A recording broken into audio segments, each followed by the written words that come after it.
the Defense Intelligence Agency and cooperative efforts with the Russian scientific community in investigating this, what is called the fundamental enabling technology that was originally discovered apparently by Nikola Tesla in the early 1900s.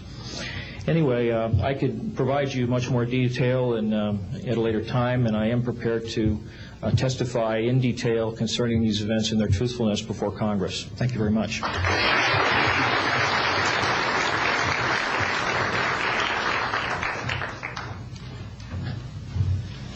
Good morning. My name is Daniel Sheehan. I'm an attorney and serving as general counsel to the Disclosure Project. I'm a 1967 graduate of Harvard College in American Government Studies and Constitutional Law and a graduate of Harvard Law School.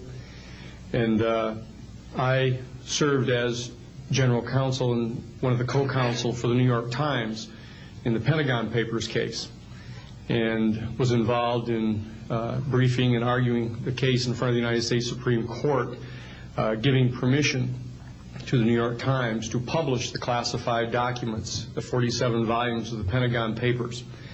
Subsequent to that time, I served as special counsel to the office of F. Lee Bailey as one of the trial counsels when we represented James McCord in the Watergate burglary, and got Mr. McCord to write the letter to Judge Sirica to reveal the Watergate burglars' relationship to the plumbers unit in the White House at that time. Subsequent to my service in that case, I went back to Harvard to the Divinity School to study Judeo-Christian social ethics and public policy. Did my master's work and PhD work there, and became general counsel for the United States Jesuit headquarters in Washington, D.C., assigned to the National Social Ministries Office and their public policy office. It was there in 1977 that I was contacted by Ms. Marcia Smith, who was the director of the Science and Technology Division of the Congressional Research Service. She asked to meet with me, and I met with her, and she informed me that President Carter, upon taking office in January of 1977, held a meeting with then the Director of Central Intelligence, who was George Bush Sr., and demanded that the Director of Central Intelligence turn over to the President the classified information about unidentified flying objects and the information that was in the possession of the United States intelligence community concerning the existence of extraterrestrial intelligence.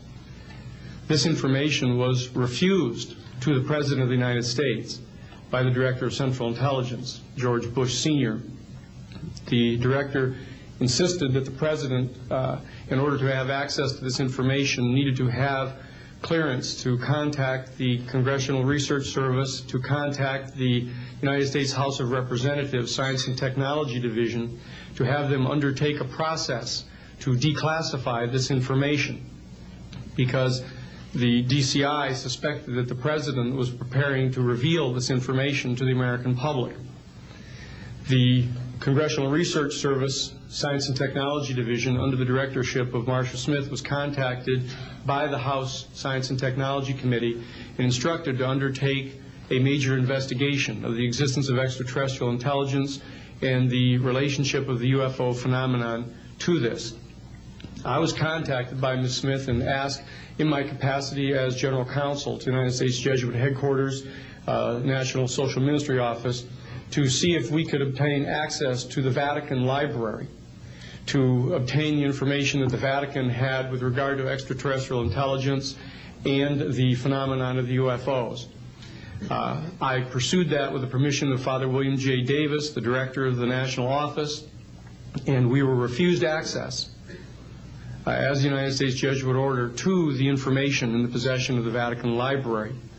When I reported this to Ms. Smith, she then later subsequently asked me to participate in a project which I can go into some detail during the question and answer period or later to individuals, pursuant to which I was given access to, as a special consultant to the United States Library of Congress Congressional Research Service, to the classified portions of the Blue Book project of the Air Force.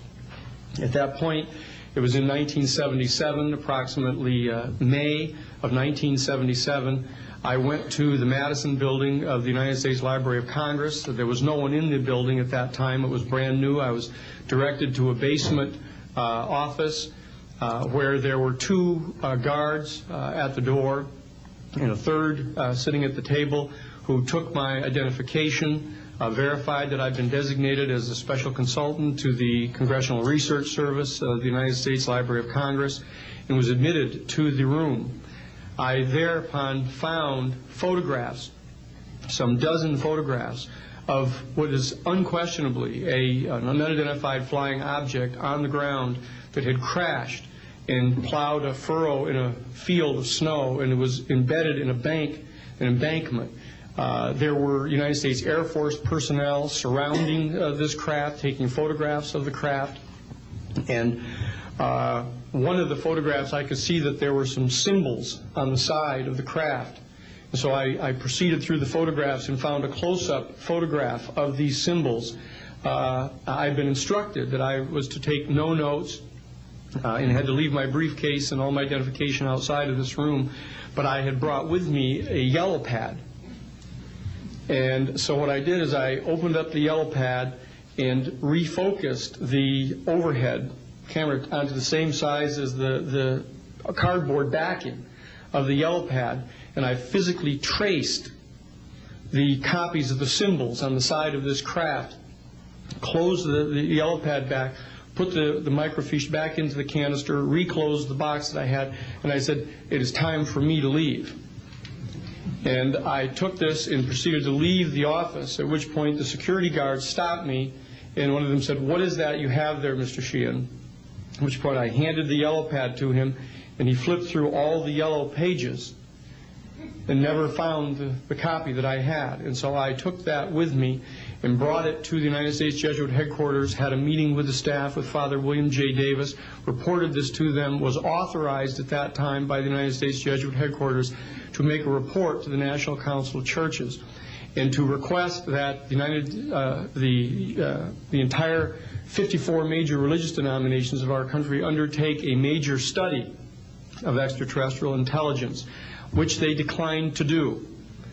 I was subsequently asked to deliver a 3-hour closed-door seminar to the top 50 scientists of the Jet Propulsion Laboratory of SETI, the Search for Extraterrestrial Intelligence, which I did do in 1977. I'm more than happy to testify under oath to these details to the United States Congress, and would be happy to meet with any members of the press at that time. You may recall I also served as chief counsel to the Karen Silkwood case, in which we obtained the rulings in the Karen Silkwood case. I also served as chief counsel in the Iran-Contra case. It was the first one to testify before the United States Congress to the existence of the off-the-shelf enterprise of Richard Secord and Albert Hakim. I'll be more than happy to share the details of what I believe to be the relationship between this off-the-shelf enterprise and the secret government, which is concealing this information from the American public. And I am happy and proud to serve as general counsel to the Disclosure Project. Thank you very much.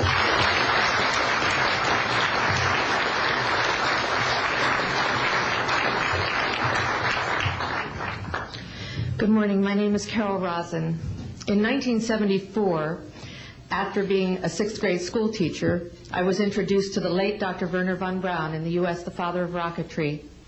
In my first meeting with him, during that first 3.5 hours, he said to me, "Carol, you will stop the weaponization of space." And I said, teachers don't stop until June. He said, "No, you have to understand, this is February, and we have to prevent the weaponization of space because there is a lie being told to everyone that the weaponization of space is now first being based upon the evil empire, the Russians. There are many enemies," he said, "against whom we're going to build this space-based weapon system, the first of whom was the Russians, which was existing at that time. Then there would be terrorists. Then there would be third world countries. Now we call them rogue nations or nations of concern. Then there would be asteroids." And then he would repeat to me over and over, "And the last card, the last card, the last card would be the extra